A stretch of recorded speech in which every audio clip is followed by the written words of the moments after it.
Yogi Clan, welcome back to Yogi Cycle Service. It is hot and humid here in North Carolina.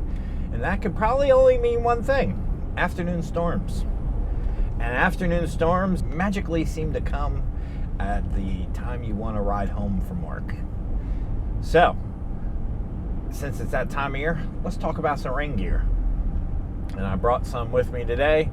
It is supposed to rain this afternoon.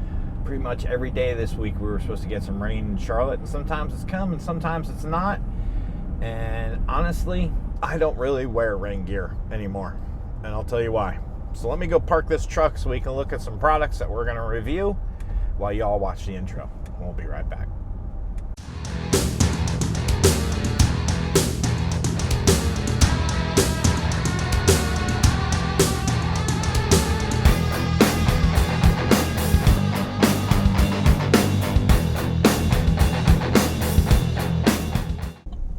All right, welcome back. So, I am not a rain gear expert. Heck, I'm not an expert on anything. But I also don't have access to products like Remy from Revzilla does, where he can, lay out 10 different products and talk about each one, because I just don't have access to that. So I want to share with you the knowledge that I do have and what I have found out over the years, what works, what doesn't work, things I'd like to try. And we'll go from there. So, my first pair of rain gear. In 2004, I rode my bike up to the first Rolling Thunder that I went to. And I had leather chaps and a leather jacket. And it rained on an 8-hour trip from North Carolina to Annapolis, Maryland. Really? It rained probably 7 of those 8 hours. And when I got there, those chaps weighed probably 50 pounds, and the jacket was probably at least 50 pounds also. And it was Monday. I went up on a Friday. I came home on Monday, and the stuff was still wet. Never dried out. So from that moment on, I was like, I'm going to get some rain gear. So as soon as I got back to North Carolina, I had a $100 little gift card that I had won at work, and I went over to the Harley dealer, and they were selling a 2-piece outfit. It was pants and a jacket for $100. And it was PVC lined. So I bought that rain gear, and I've been rocking, I still rock the jacket now, and that was in 2004, and it's 2019, so the jacket's about 15 years old, which is probably about 13 years past its optimal working capacity.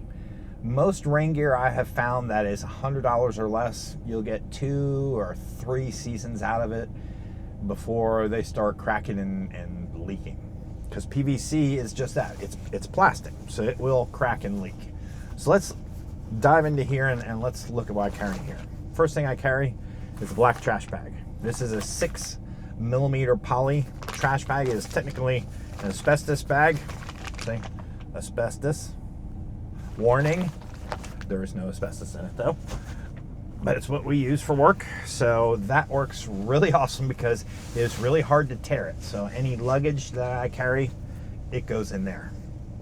And that's another thing, talking about luggage you carry. Really, the only time I wear rain gear is really on long trips. I don't, and I know it's gonna be raining all day long. I really don't wear rain gear when I'm around town. It's just, again, the stuff that costs $100 or less, it's made out of PVC, you sweat. Or maybe it's CPVC, I don't know, whatever it is, you sweat in it. And I don't know what's worse, getting soaked from the rain or taking off your rain gear and figuring out that you're soaked because you sweat in it. So this is the jacket that I got from Harley. It was a nice jacket at the time.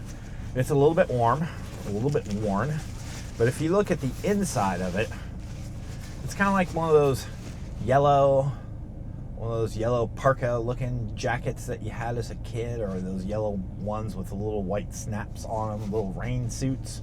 Like if you're pressure washing something, you'll see the pressure washers wear them to keep dry, and you see it's got a PVC lining on it. Now the problem is especially around the cuffs, that lining has pretty much cracked and deteriorated and is gone. It's gone.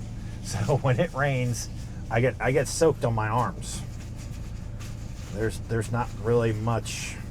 There's really not much. The seams will start leaking. The PVC cracks and kind of dry rots. comes off. You can see it's starting to look, where's that seam? The seams, there we go.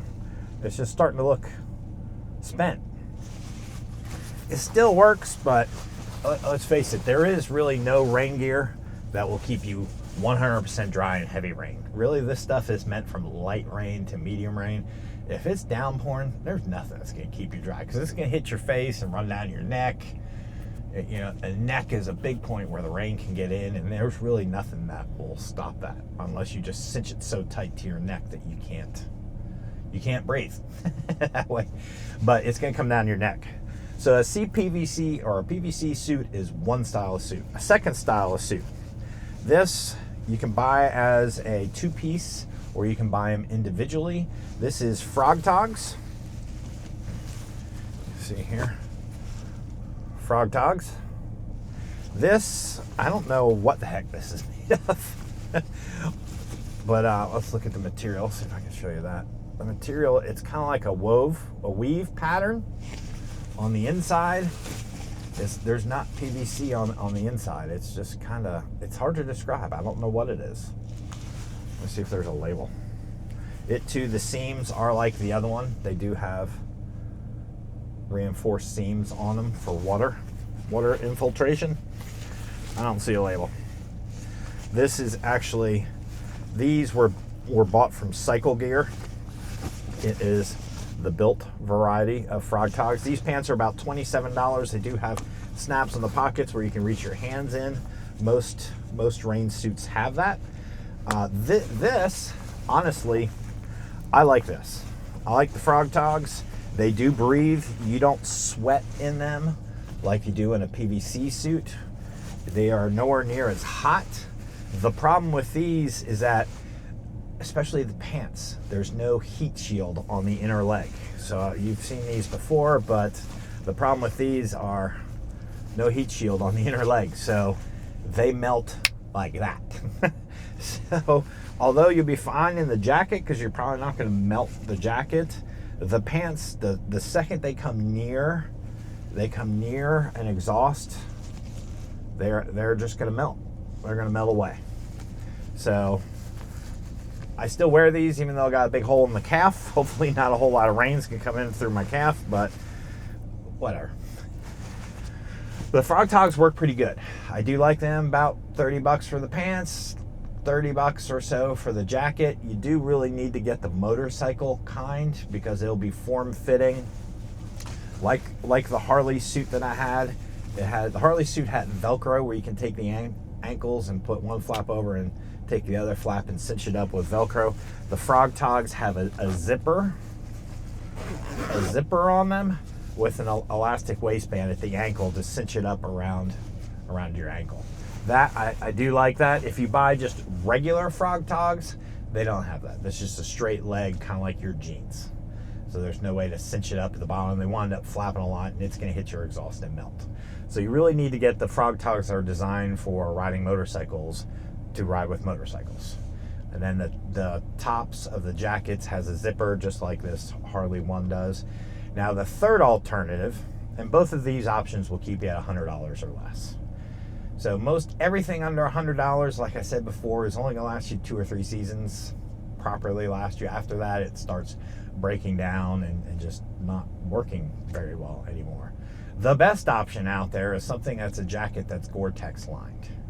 Gore-Tex lined will definitely, that's what a lot of, like my buddy who races sailboats, he has Gore-Tex lined waterproof jackets, and those keep him dry. But the problem with those is that you're going to be spending $200+ on just the jacket, and then $200+ on just the pants. So that's a very expensive option, but it's probably a more permanent option than Frogg Toggs or a PVC lined rain gear. Again, I really only use it when I'm doing a long trip, or I'm going to be out there for hours, because it's a pain in the butt. You know, to get suited up, and it doesn't take long, but to quick get suited up, then have to take the suit off, and it's wet when you're taking it off, and you want to hang it up to dry out, and you really only stay so dry anyways. So if I'm going to sweat, I'd rather just get wet from the rain. Sometimes getting wet in the rain is really refreshing, especially at this time time of year when it's 95 degrees out with 95% humidity, you know, a little rain shower on the way home feels pretty darn good.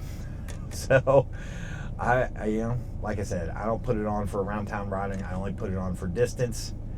But you do have cheap options for under $100, but more than likely it's either going to melt if it's breathable, or it's going to make you sweat if it's not breathable. So take that for what it is. Most of the rain gear you get from Cycle Gear is the under $100 option. I am in the market, since my pants are ripped and this jacket is 15 years old, to buy some new rain gear. So when I do, I'll check it out. If it's anything good, I'll bring it to you as a product review. So there you go. There's my quick take on rain gear. All right, Yogi Clan, have a great day. I'll talk to you soon. Peace.